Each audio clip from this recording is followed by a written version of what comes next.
다낭 부서지는 파도에 대한 브레이크 포인트, 초보자에서 중급자로 도약하기 위해 실전 훈련을 거창한 그림인데, 다낭은 비치 브레이크가 수직으로 떨어지기 때문에 초보자나 중급자 입장에서 봤을 때는 까다로운 파도가 될 수 있고, 라인업까지 가서 탄다면, 라인업 안쪽에서 타면 뭐 크게 문제가 되진 않지만 라인업 밖에서 탔을 경우에는 파도를 탔을 때 파도가 부서지는 상황 자체가 쉽게 말하면 어, 배럴 파도가 부서지듯이 그 김밥말이처럼 이렇게 말아지는 거예요. 파도가 이렇게 어, 각도를 가지고 부서지는 게 아니라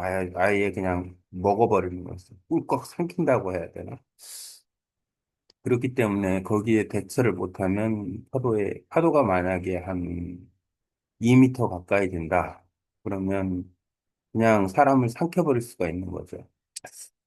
음, 위험한 파도일 수도 있고, 그래. 근데 이제 문제가 뭐냐면 이 파도가 길이 나 있으면 서퍼가 그 길을 통해서 배럴처럼 이제 빠져나올 수가 있는데 길이 안 보이는 경우에는 답이 없는 거죠. 그 부서진 파도 밖으로 나와야 되는데 다른 선택지가 없어요. 만약에 파도 자체가 크면 파도가 이미 부서지려고 하는 상황에서는 다시 라인업으로 튕겨나가기가 어렵다라는 거죠. 그래서 상당한 그 훈련을 할 수 있는 여지가 있다.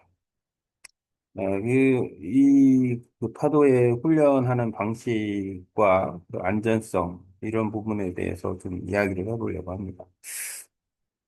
이런 파도들이 꽤 많아요. 꾸따비치도 사실은, 발리에 있는 꾸따비치도 사실은 브레이크 형태, 겨울에는 브레이크 형태로 파도가 깨지기 때문에 그것은 이 파도가 쉽게 말하면 바람이 이제 온쇼어냐 옵쇼어냐에 따라서 이게 달라지는 건데 온쇼어로 바람이 불었을 경우에 특히 더 이 현상이 심하다라는 거죠.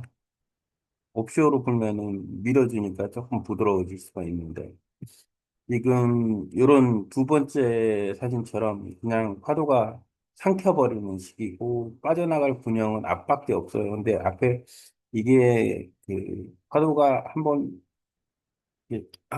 김밥말이처럼 말아졌을 때 빵 하고 터지는 힘이 있기 때문에 그거에 대한 훈련을 하지 않으면 대부분 넘어질 수밖에 없다. 이제 그 훈련을 어떻게 하느냐?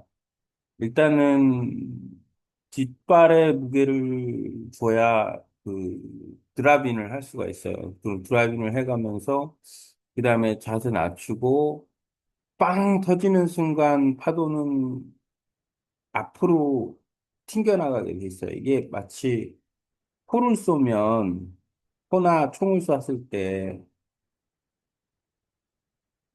빵 터졌을 때는 앞으로 추진력이 빵 생기는 거하고 같아요. 그러니까 배럴에 이런 파도에서 훈련을 하면 배럴이나 이런 데에서 했을 때 큰 파도에 만나서 진짜 그 파도의 어떤 폭발적인 힘에 의해서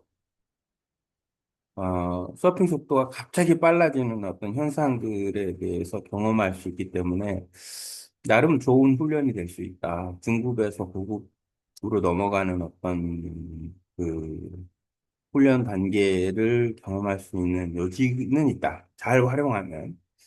그런 부분도 있기 때문에 도움은 된다. 하지만 위험성도 상당히 있다라는 걸 그러니까 내가 예를 들어서 그런 파도의 어떤 그 힘에 대해서 적응하지 못한 상태에서 그 서핑을 하다 보면 다칠 확률도 많다.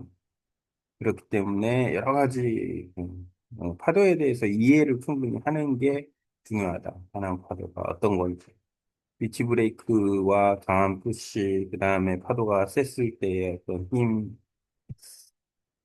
라인업에 갔을 때에, 일단 라인업에 가면 큰 파도를 타야 되는데, 그 세트 파도를 탔을 때에 그 큰 파도가 가지고 있는 그 폭발력, 이런 것들에 대해서 다 경험이 좀 필요하다라는 것들. 그리고 다낭은 이안유도 좀 꽤 많다. 이안류도 많기도 하고, 사실 비치 내 이안류가 있는 곳은 수심이 일정하지가 않다라는 부분도 있어요. 그래서 상당한 주의가 필요하다. 아, 망설이면 안 된다. 아, 예.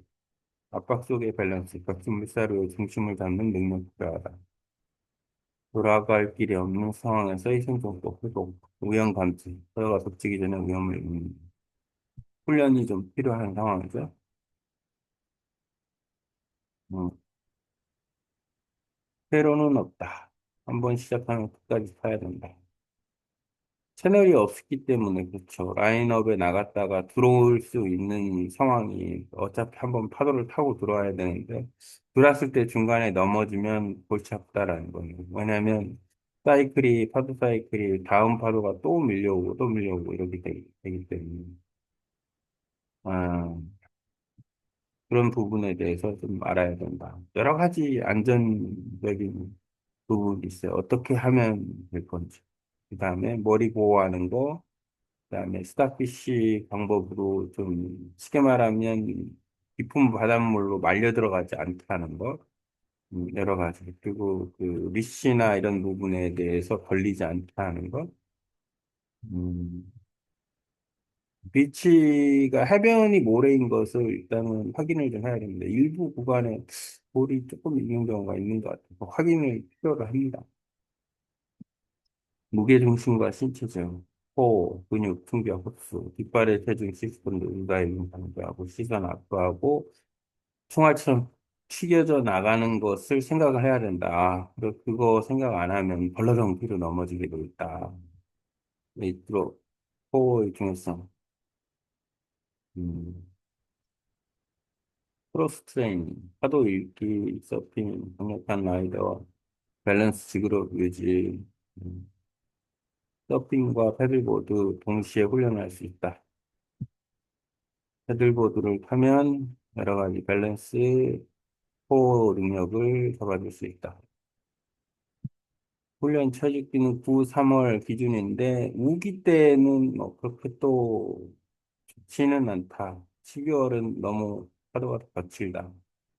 동풍이 불면 파도가 거칠어요. 만타임 조금 더 그림이 안쪽으로 들어와야 되는데, 여기 안쪽. 홈, 인데 그림이 잘못된 것 같아. 이렇게 비치. 대체훈련구역. 근데 사실상 훈련 지역을 한번 정하면 이동하기 쉽지는 않다. 음, 예를 들어서 샵에서 이동 거리나 이런 부분에 대해서 또 감안을 해야 돼요.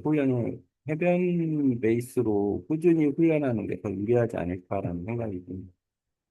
왔다 갔다 하는 것보다는. 하지만 현실은 그런 환경이 아직은 가능은 없다. 음, 이것 떼놓고는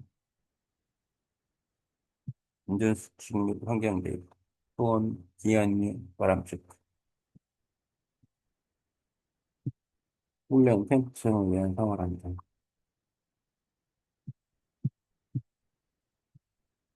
음. 해변이 넓은 대신 서핑하는 인구는 많지는 않다. 서포, 로컬샵. 그만큼 서비스가 괜찮다. 그 이후에 생활도 좋다. 단기간에 하기에는 좀 쉽지 않지 않나라는 생각이 들어요. 왜냐면 단기간은 음, 너무 파도의 퀄리티에 비해서 어, 어쨌든 체험하는 데는 괜찮다. 이 정도.